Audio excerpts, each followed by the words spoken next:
দ্বারোদ্ঘাটন হয়েছে সদ্যই, আর তারপরেই দীঘার জগন্নাথ মন্দিরমুখী পুণ্যার্থীরা হিসাব বলছে বুধবার মন্দির উদ্বোধনের 3 থেকে 4 ঘন্টার মধ্যে 2 লক্ষ পুণ্যার্থীর ভিড় জমেছে শ্রীক্ষেত্র দীঘায়। বৃহস্পতিবার সকাল থেকেও পুণ্যার্থী সমাগম লেগেই ছিল। সকাল 6টা থেকে রাত 9টা পর্যন্ত খোলা থাকছে দীঘার জগন্নাথ মন্দির। এই সময়ের মধ্যে যে কেউ জগন্নাথ দেবের দর্শন করতে পারবেন। পুণ্যার্থীদের দাবি, মন্দিরের ভেতরে সুষ্ঠু ব্যবস্থাপনা রয়েছে, তাই পুজো দিতে বেশি সময় লাগছে না।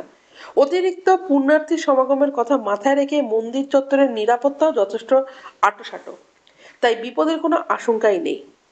মন্দির কর্তৃপক্ষ সূত্রের খবর, মন্দিরের গঠনশৈলী মন ছুঁয়ে গেছে ভক্তদের।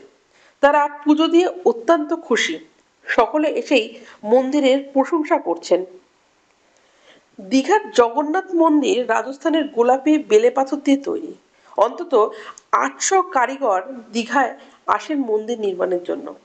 তারা সকলেই রাজস্থানের বাসিন্দা। মন্দিরের প্রধান দ্বার দিয়ে ভেতরে প্রবেশ করলেই প্রথমে পড়বে 3টি দীপস্তম্ভ। পুরীর মতো দীঘার মূল মন্দিরে প্রবেশের জন্য রয়েছে 4টি দ্বার। একইভাবে দীঘার জগন্নাথ মন্দিরের সিংহদ্বার বা মন্দিরের প্রবেশদ্বারের সামনে রয়েছে কালো রঙের অরুণ স্তম্ভ।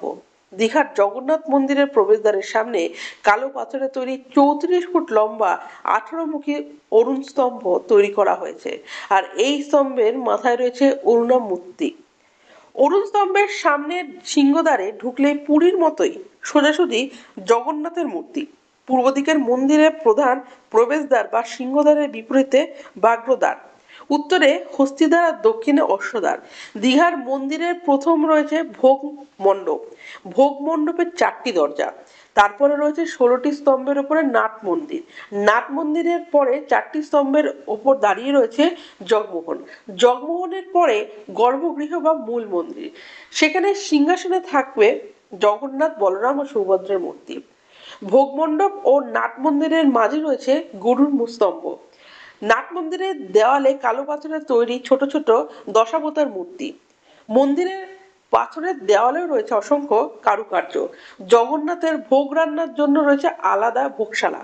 বুধবার অক্ষয় তৃতীয়ার শুভক্ষণে মুখ্যমন্ত্রী মমতা বন্দ্যোপাধ্যায় মন্দিরের দ্বারোদ্ঘাটন করেন।